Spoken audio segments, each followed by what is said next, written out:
And you're live. Welcome to the Daily Summa. Good morning, Summa scholars.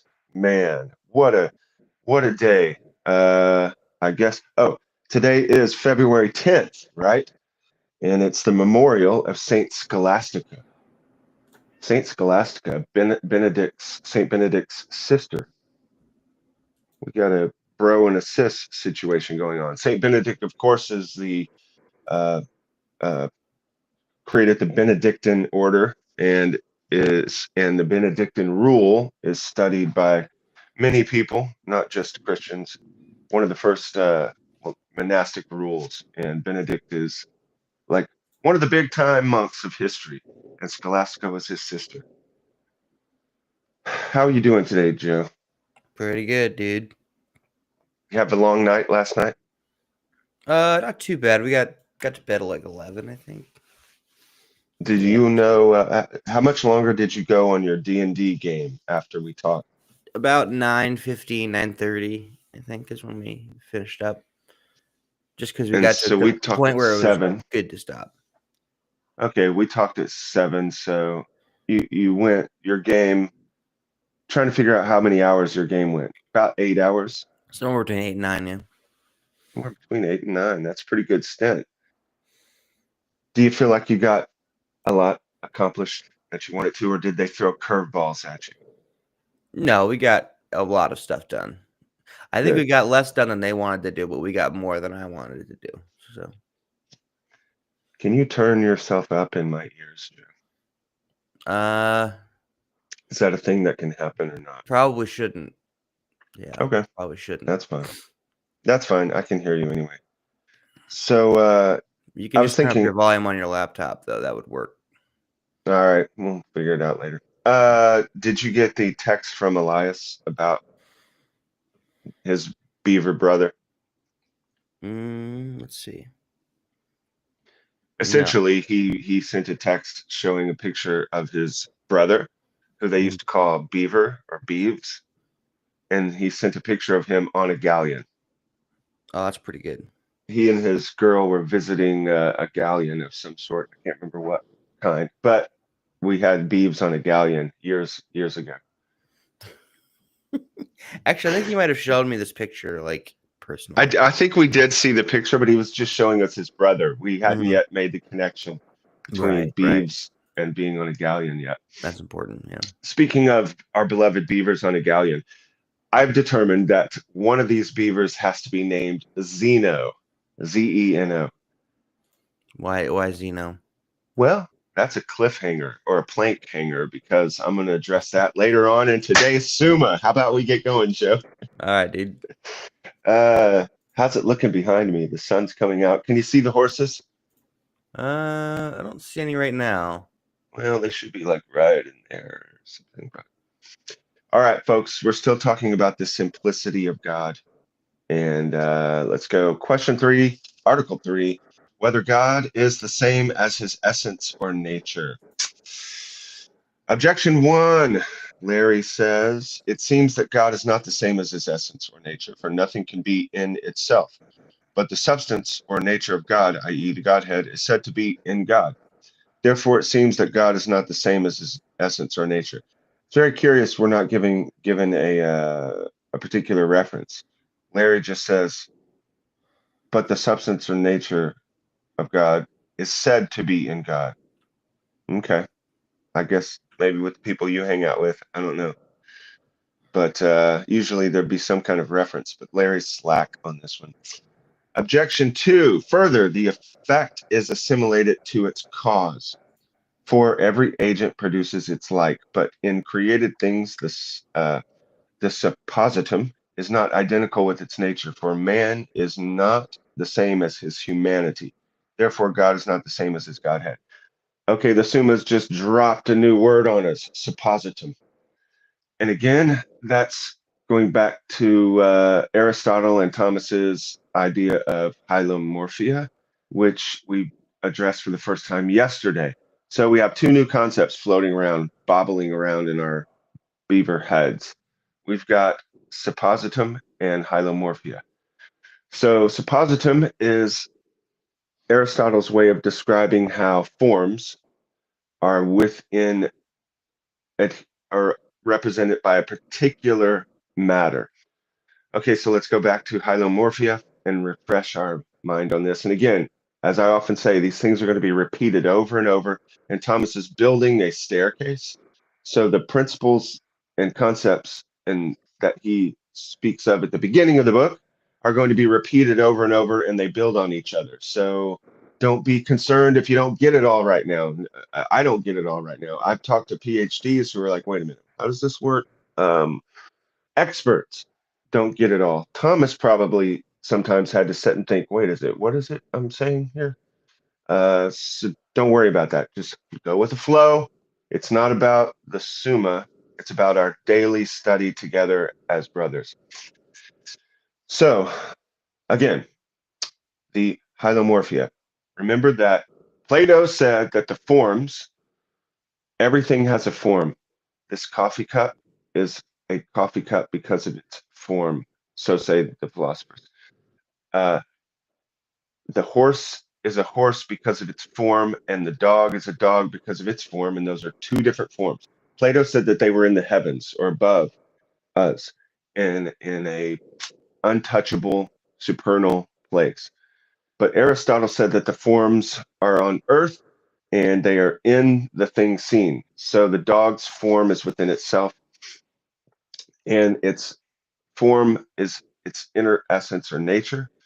And then the way that that's expressed in the visible world is through matter, what we call matter. And remember, as I said yesterday, did you get to watch the one yesterday? There's no way you watched the one yesterday, Joe, right? I haven't had time, no. Yeah, there's no way you had time. I introduced new subjects and I talked about something Father James Brent had said that was very curious, in as much as Aristotle and Thomas's way of thinking was very, in my mind, uh, prefiguring or pre-guessing the teachings of quantum mechanics. And that is, James Brent said that what Thomas would say is matter is the universal substratum of pure potentiality. Well, that sounds fancy, doesn't it, Joe? Pretty It's fancy. pretty fancy. Matter is the universal substratum of pure potentiality. Just say that while you're hanging out at the coffee shop or the bar with someone. Did you know that matter is the universal substratum of pure potentiality? Most No. people probably would not guess that. That wouldn't be my first guess. All right, so anyway, what does that mean? Well, who knows really, but as I mentioned in yesterday about the quantum physics, there is a field of energy, and as the thought experiment, Schrodinger's cat, is one of the aspects of that thought experiment is talking about that in this field, all the quanta are in a place of potentiality. They're in superposition. They're in a place of potentiality. And once you observe it, then it collapses into an actuality, being either positive or negative if it's an electron. So that's the same thing Thomas is saying about matter.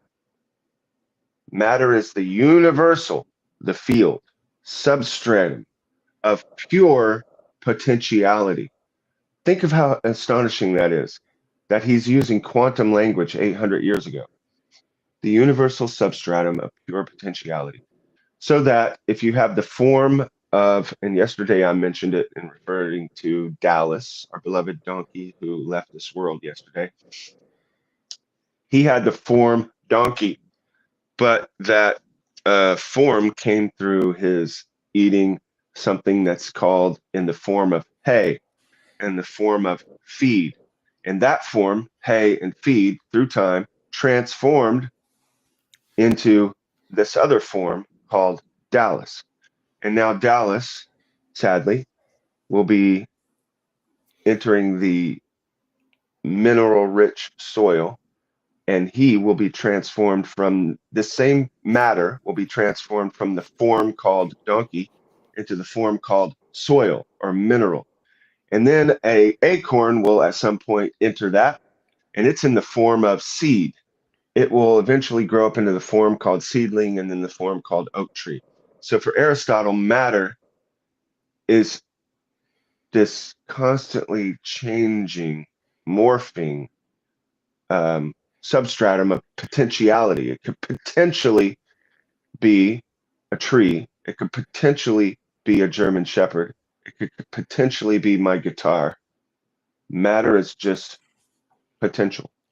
And then it adheres to some form and becomes dog, donkey, coffee cup, etc. So remember, form and matter. Matter is like clay, and form is like the cup.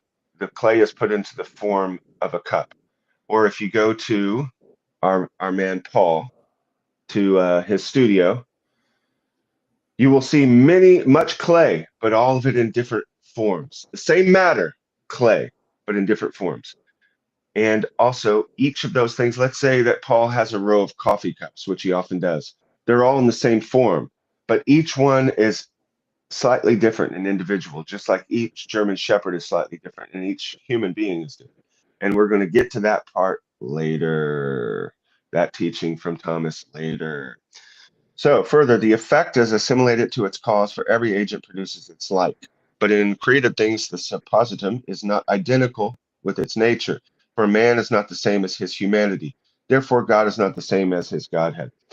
What this objection is, the idea, the principle that this objection is using, this suppositum, is you have the form called dog or the form called donkey, but the suppositum is that particular donkey called Dallas or that particular dog called Daisy, which I had in my arms at one of the shows when we first got to the house. We have the form called humanity, but there's a suppositum called Craig or Joe. It's the particularized expression of the form. All right, let's not get bogged down too much because these things are going to be repeated over and over and over again.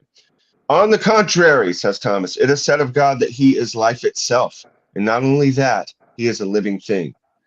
I am the way, the truth, and the life, John 14.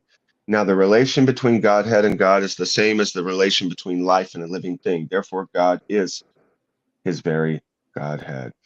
The relation between God, the Godhead, between Godhead and God is the same as the relation between life and a living thing.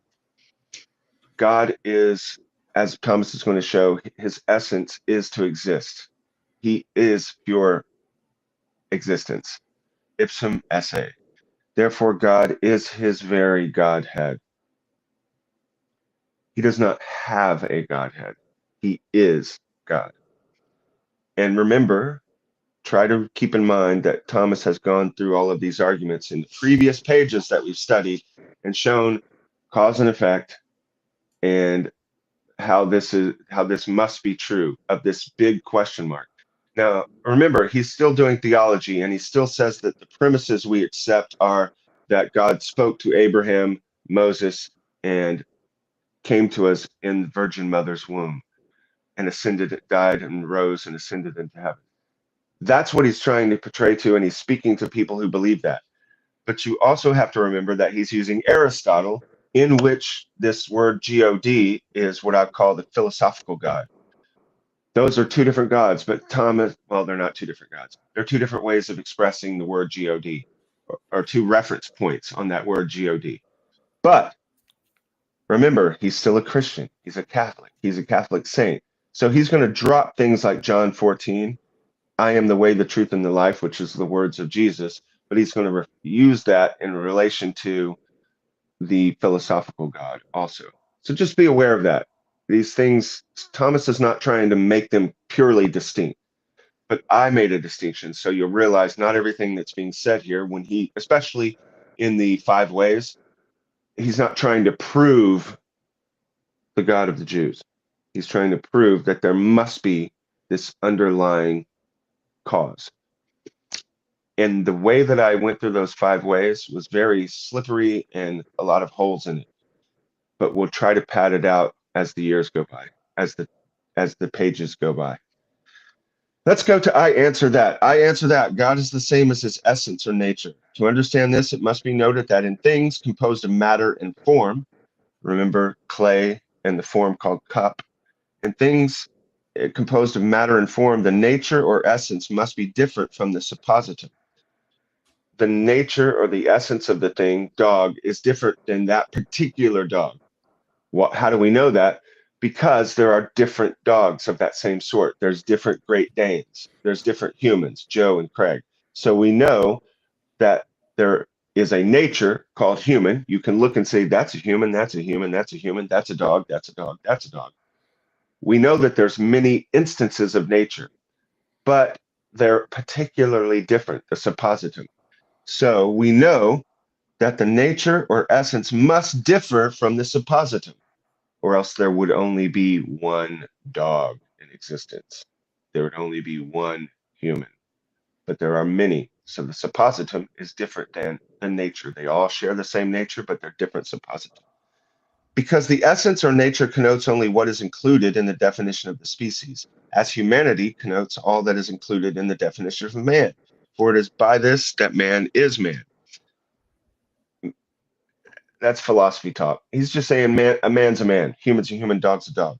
And it is that, and it is this that humanity signifies, that namely whereby man is man. Now, individual matter, with all its individualizing accidents, is not included in the definition of the species. He's saying the same thing I just said, and he dropped another term called accidents.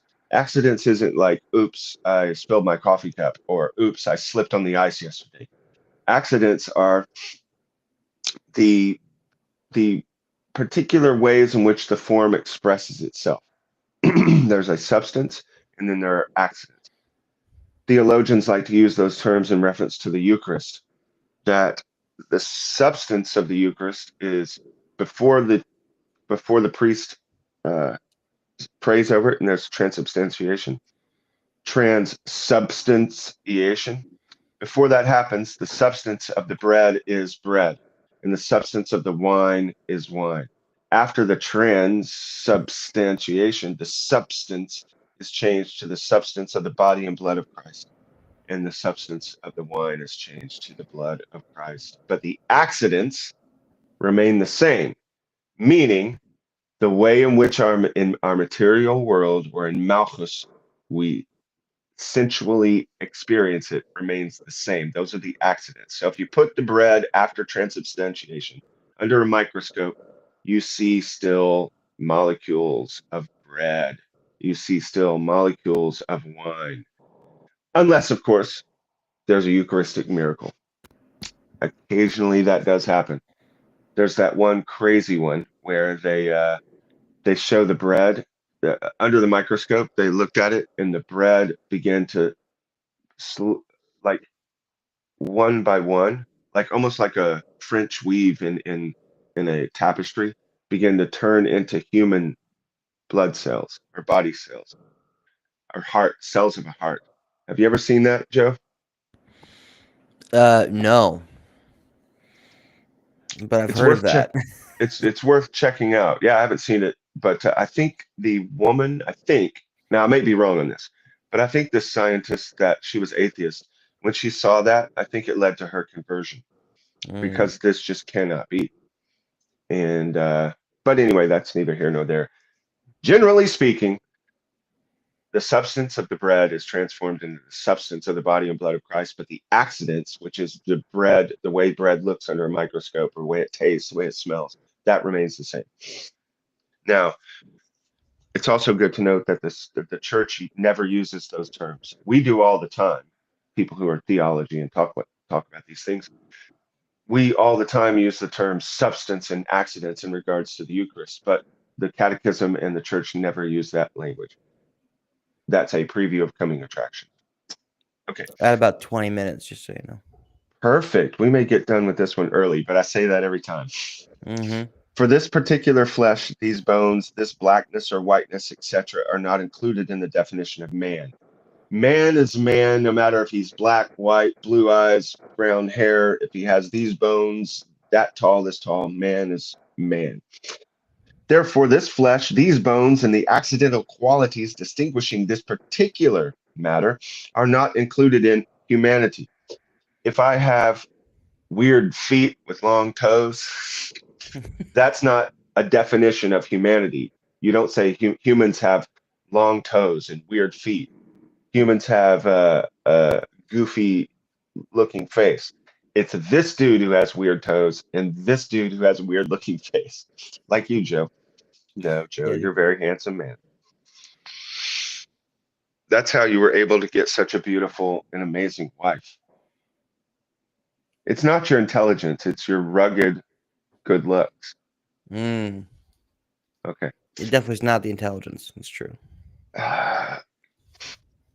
Everyone probably has already guessed that you're super intelligent, Joe, but let's just move on from our little jibes. Are not included in humanity, and yet they are included in the thing which is man. Hence, the thing which is a man has something more in it than has humanity. Consequently, humanity and a man are not wholly identical. Bum, bum, bum. That's something to realize. That's a critical distinction. Humanity, we all share that.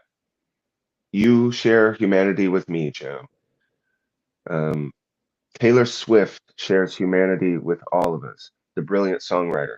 Bob Dylan, the brilliant songwriter, shares humanity with all of us. But we are not this identical. We're not wholly identical. But humanity is taken to mean the formal part of a man. Remember, form and matter.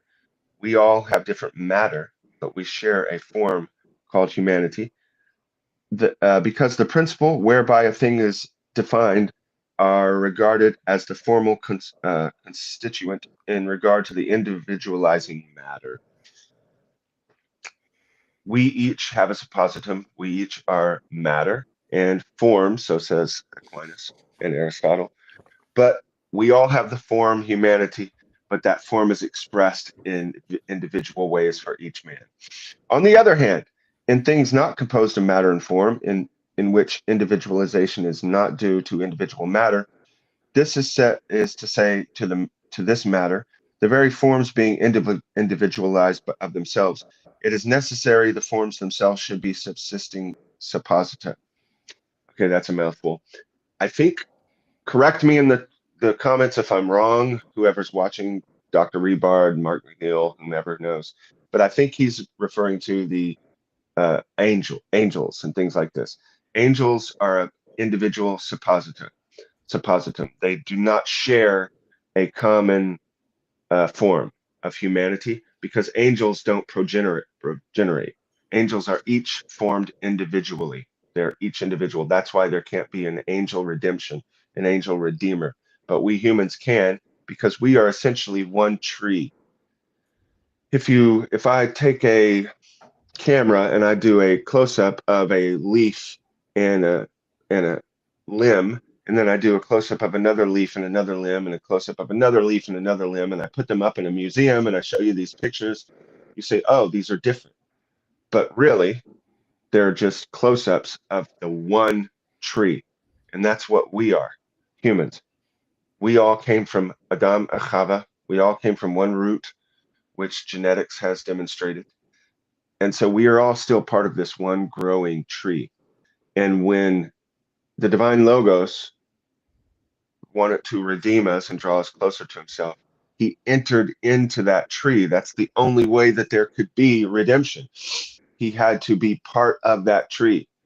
And so he entered into the virgin's womb, and mysteriously, the male part coming from the Father God, and then the female part, the genetics coming from the Blessed Virgin Mary. So this God man, being fully God and fully man and fully God. That's very important to remember. Jesus is fully a man, full human nature, and united somehow in a way we don't understand with the deity. And that's why we can be of one nature, and then he can transform us into another nature, which is the divine nature. That's our goal, that's our destiny. Our destiny is not to rot in the ground, but to be assimilated, ascend into divine nature. Just like if I eat a fruit, and all the food I've eaten in my life, I assimilate and it turns into Craig. So also, when we eat the Eucharist, we are assimilated into Christ. Why? Because eventually, remember what Scripture says, when you share dinner with a king, be careful. I'm kind of paraphrasing, because you will have to return a like meal to the king. There's coming a day, as you consume the Eucharist, that one day you'll have to present the same meal. What is the Eucharist? It's the violent death in the body and blood of the Son of God. One day he's going to come knocking for his meal. That's what's going on in these ancient sacrifices. The lamb is killed, it's put upon the mezbeach, the altar, and then that ascends, the smoke ascends to God, and he consumes. That's what the symbolism is. He's consuming that part. And then the priests go, and the other people, they consume some of the parts of the animal. And that's a communion. We're both consuming this thing. Well, we are consuming the Lamb of God, and one day he will come knocking for his meal. Therefore, suppositum and nature in them are identified. Since God then is not composed of matter and form, he must be his own Godhead, his own life, and whatever else is thus predicated of him. Thomas is again saying God is ipsum esse. He is the act of to be itself. He is, his essence is existence. Our essence is humanity, but my existence is a particular type of humanity. That's how we are different than God. And I get my essence from my parents and from the fact that I'm being held together by gravity and forces and this floor and the chair. There's these what we call contingent, even though Thomas never uses the word contingent, but what we call efficient causes that are holding me together and making me exist right now. I'm dependent upon these things. There must be something that isn't dependent upon these things, and that thing we commonly refer to as God. His essence is existence itself. Reply to objection 1, which was so long ago. Let's hear what he says to Larry. Reply to objection 1. We can speak of simple things only as though they were like the composite things from which we derive our knowledge. Therefore, in speaking of God, we use concrete nouns to signify his substance, because with us only those things subsist which are composite, and we use abstract nouns to signify his simplicity.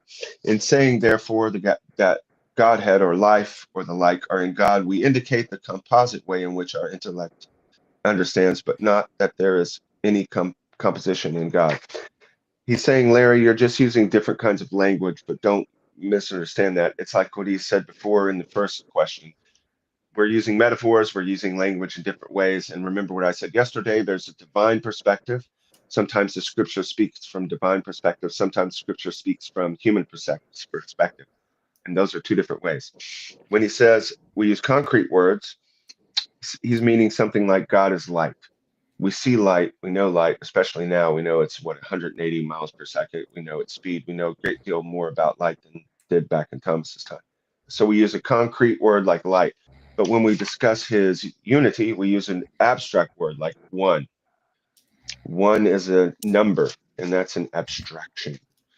Remember the previous discussion about 1 chair, 2 chairs, 3 chairs? We had that talk when we were over at Mike Elias's house. Okay, let's keep on rolling. Turning And the it's page. the sponsoring the turning of the page by Locals. CraigKinsey.locals.com. Go to CraigKinsey.locals.com and sign up, folks. You can do it without even having to pay. Right, Joe? That's right. Also, the whole like and subscribe thing, people don't understand sometimes, especially like boomers. I'm just saying sometimes. Don't understand. When you subscribe, you're not giving any money. You're just saying that I want to know about this channel and when they put new stuff up. When you like it, that helps us. It tells the algorithm to spit more this out to more people. And when you make a comment, that's very good also. So please just take time to say thanks. Any kind of comment, just thanks, or this was nice, or this was stupid. Even negative comments would be wonderful. That would help the algorithm shoot us out to more people. So please say a little comment. Be nice. Be kind. Did I already do reply to objection 2? I keep picking this thing up. It's useless if I pick it up. Did I do? No, I didn't. I don't think. No, Reply I to don't objection think so. 2. The effects of God do not imitate him perfectly, but only as far as they are able, and the imitation is here defective, precisely because what is simple in one can only be represented by diverse things. Consequently, composition is accidental to them, and therefore in them suppositum is not the same as nature. Like I said, all these cups are different. Even though they're all cups, you go to Paul's studio, you see 20 cups. They're all cups. They even all look the same. They're not even different kinds of cups. But if you look close enough, they each are different in their own unique way. They're a special kind of snowflake. And so each suppositum is different. The effects do not imitate him perfectly, but only in as far as they are able. And the imitation is here defective precisely because what is simple in one can only be represented by diverse things. Consequently, so God, his effects cannot be just as he is, just as the artist's effects do represent him, but they can't be the artist himself. Michelangelo's David cannot be Michelangelo, but it can be a representative and show something about David. All right, let's go to Article 4, whether essence and existence are the same in God. And I think we've already done a spoiler on that one. I think everybody knows what the answer is going to be. Yep, let's see. Objection 1. It seems that here's Larry, essence and existence are not the same in God. For if it be so, then the divine being has nothing added to it. Now, being to which no addition is made is universal being, which is predicated of all things. Therefore, it follows that God is being in general, which can be predicated of everything. But this is false, for men gave the incommunicable name to stones and wood. Therefore, God's existence is not his essence. That's a weird one, Larry. Help me in the comments, Dr. Rebard, Mark, but it seems to me what he's saying is he's using the scripture from wisdom, for men gave the incommunicable name to stones and wood. My guess is he's saying that the Israelites, especially in the Cheta Egel, when they had the calf, the calf that they made of gold, that people gave the name, the tetragrammaton, the name Yahweh, to this piece of stone or metal, and also to pieces of wood and worshiped them. So since we're communicating that name to this wood, therefore God's existence is not his essence. Not quite clear on that one. It seems to me that divine being had nothing can be added. Now, being to which no addition is made is universal being. So I suppose he's saying that there's universal being, that it's like people say that you're talking about the universe. I believe in the universe, non-personal universe, universal just being, or the steady state universe, that is universal being. Therefore, God's existence cannot be his essence. His essence can't be to exist because people say that the universe has always existed, which, by the way, Thomas didn't totally reject. Aristotle thought that the universe always existed, and Thomas does talk about ways in which that could be possible. And apparently, Thomas doesn't even say outright there can't be a eternal regression. I'm blanking on the term. Eternal. What's the word when things go back forever? We said it a million times, Infinite Joe. regress. Infinite regress. Apparently, Thomas doesn't even fully disagree with that possibility. I know that messes your minds up because you said the whole thing is built on infinite regress, but we're going to get into that more as we. And also, another thing is I said that maybe we would do a video on the 5 ways because so much is dependent upon that. And it's so much to understand, can't be done with just one Daily Summa page. I was saying maybe we should do a show where I, Mark McNeil, Dr. Rebard, and Ryan Budd all do a video together and talk about Thomas's 5 ways. So when we hit stuff like this and I'm just zipping over it or saying something that seems to upturn everything I've just said, we can refer people to that video and more deeply understand Thomas's 5 ways. Does that seem like a fun thing to do, Joe? Sounds like a good one, dude. That'd be a good one, dude. All right, objection 2. Further, we can know whether God exists as said above, question 2, article 2, but we cannot know what he is. Therefore, God's existence is not the same as his essence, that is, as his quiddity or nature. God's existence is not the same as his essence. Therefore, that's the objection. Therefore, God's existence is not the same as his essence. That's Ralph making an objection. Thomas says, on the contrary, Hilary says, in God, existence is not an accidental quality, but subsisting truth. Therefore, what subsists in God is his existence. This sounds like just well, there's an argument from authority, but he's shown in the previous articles how that must be true. And to understand that, you have to understand Thomas's 5 ways, and there's no way you can fully understand Thomas's 5 ways with just this quick cursory reading, this flyover. Just keep that in mind. Don't be like, I can never remember which is which, Dawkins and Hitchens. What's the one who's still alive? Dawkins? Tom? I Joe? don't know. One of them, the one who's still alive, wrote a book where he's making fun of Thomas's 5 ways. And it's clear from the book that he doesn't really understand the 5 ways, which is understandable because it's difficult. And there's a lot you have to know, and each one builds on itself, and you have to keep in your mind the thing from the one before. Oh, that's what that means with that one. And even in the Summa Theologica, as I said yesterday, or the Summa Theologiae, he does not pad out the argument. He doesn't go into depth on it. This is just a summary. He goes into depths in the argument in other places. So again, we may need to do a separate video to understand these things. Dawkins Remember, is the one that's still alive, and we're at 37 minutes. Cool. What's still alive? What? Dawkins is still alive. Dawkins is still alive. Boy, you sound so chipper this morning, Joe. Have you had your morning coffee yet? No, but I'm also trying not to be too loud because everyone's sleeping. That's a tragedy that you haven't had coffee yet, though. That is a tragedy. People, this man can't even afford a cup of coffee. Please give to locals. Please, people. This man wakes up in the morning. He's there for you. His family's sleeping like little beavers in their little hammocks under the galleon. And he's got to be up on the ship top, getting pelted by snow and rain with no coffee. Give this man a cup of coffee. Good Lord, people, what are you doing? At least give a one-time donation, like who did? What's his name? No, that wasn't a one time. Yeah, it was. Micah gave some money, and then actually Micah gave a one-time thing. We also it was a kind of one time, but it was like a supporter for 3 months thing, so you could re-up or whatever. Oh, cool. All right. Also, somebody else gave us a 6-month supporter. Really? Thing. Yep. So that's $60 bucks from Mr. Steve. 60 plus the 30? Yeah.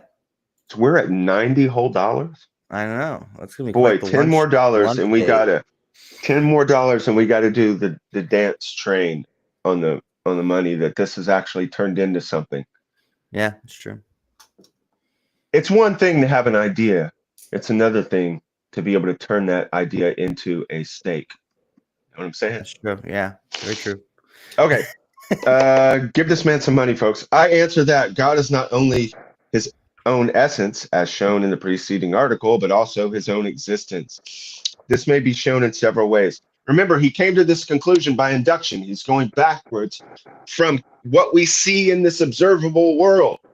He's not saying this is what the Bible says about God, and so we're going to prove it. What he's saying is the observation that we see in the world, and coming from Aristotle, remember, the observations we see show a certain nature of cause and effect. And if you go back and if you observe how cause and effect works, it must be that there's something that doesn't share the same kind of way of being. And that must be pure act. Because if it has potentiality, then something acted upon it to make it potential. So this thing must be pure act, whatever it is. Big question mark, God, that which we commonly refer to as God. First, whatever a thing has besides its essence must be caused either by the constituent principles of that essence, like a property that necessarily accompanies the species, as the faculty of laughing is proper to man. Laughter is a property of man. It is a faculty. I mean, the faculty of laughing accompanies the species. Humans laugh. And is caused by the constituent principles of the species, or by some exterior agent, as heat is caused in water by fire. There's a cause that can come from the outside. Water sets in the fire and gets hot. That's from the outside. The fire made it hot. But when there's another kind of cause. It's me laughing. But that cause comes from my actual nature as a species. I have the ability to laugh.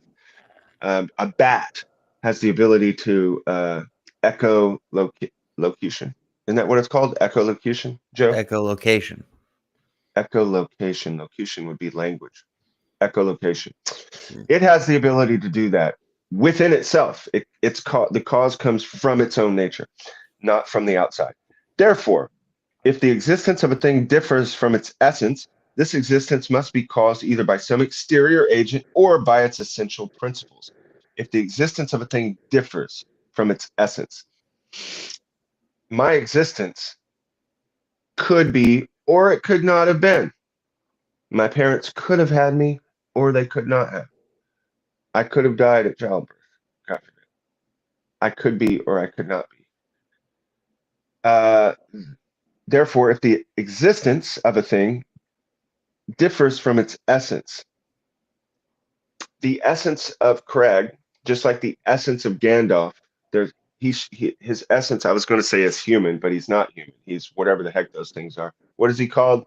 Do you know, Joe? Someone A. I don't remember. Gandalf is a astral angelic type creature.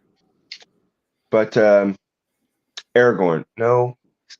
What's a human? Gandalf's a type of Aragorn. Yeah, that's what. Who's a human in Lord of the Rings? Boromir. Yeah. Boromir.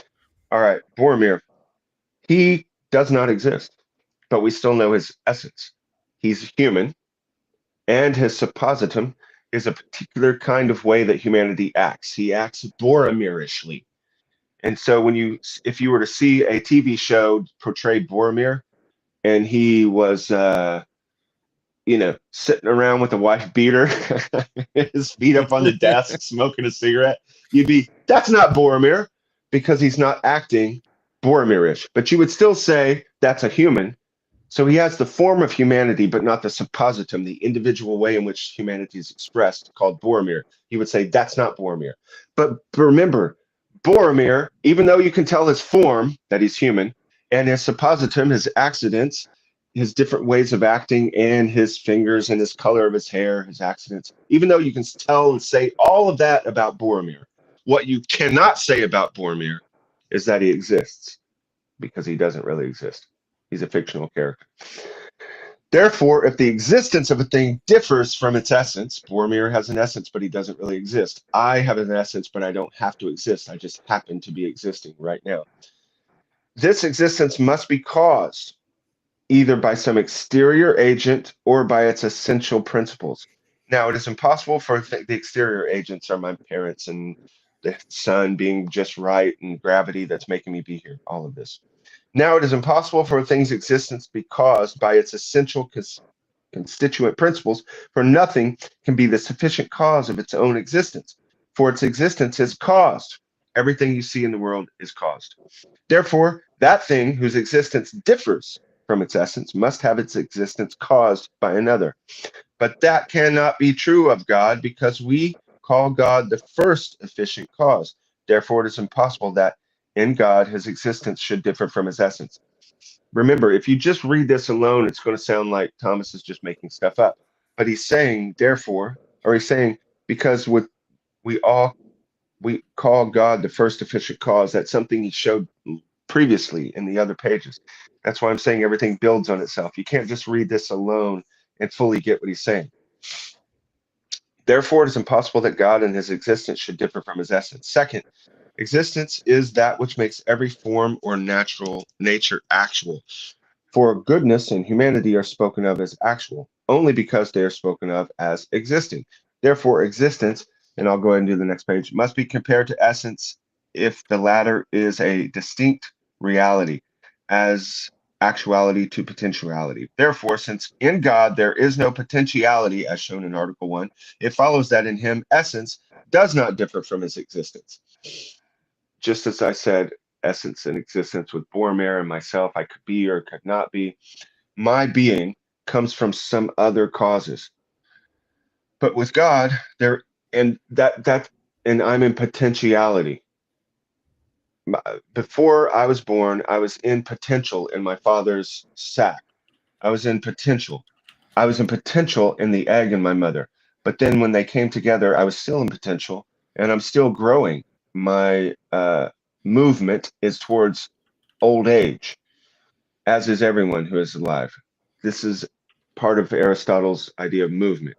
It's not just movement like a cue ball hitting another, it's movement, a changing of uh, the matter that's changing in your form. I'm moving towards old age. A caterpillar is moving towards being a butterfly.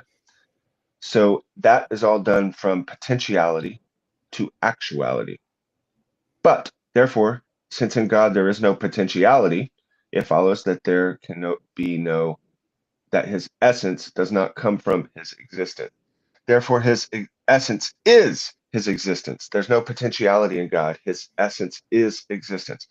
Third, because just as that which has fire, but is not itself fire, is on fire by participation, so that which has existence is not, but is not existence, is a being by participation. But God is his own essence, as shown above, Article 3. If therefore he is not his own existence, he will be not essential, but participated being. He will not therefore be the first being, which is absurd.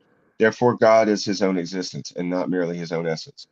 Again, him saying that that's absurd. You have to understand what he means by all those terms for it to realize that it's absurd. And that is fully realizing all of these things, especially the five ways, which we can't fully realize in this flyover. And then you'll say, well, then why are we even doing this if I don't understand it? Because it's not about the page. It's about the daily meeting together and having our minds in these things and then going and contemplating them later and discussing them with your bros over a good cigar, pipe, or bourbon and talking about these things instead of Netflix. That's what this is about. This is a springboard for community. Remember, it's catechesis and camaraderie. That's the Daily Summa. And that brings us to the end of today's Daily Summa. Joe, good to talk to you, my friend. You too. May you have a wonderful day, my friend. We Ladies and got gentlemen. clarification from Micah that Oh, Gandalf is a Maiar. mm, Aragorn is a human who's sort of part elf, but not really, which is exactly what I remember. So okay. I trust him. I trust him. And Boromir is fully human, Yeah. but he doesn't exist. None of them exist, I guess. No, they If really you want to don't. be a downer, that's cool, man. On that down note, no. Joe, good to hear from you. Can't wait to Hey, get brother. back to Chesterton's and chill. Everybody, have a wonderful day, and we will see you bright and early tomorrow morning at 7:15 our time, whatever it is. Eastern. And what is it? Eastern. Eastern.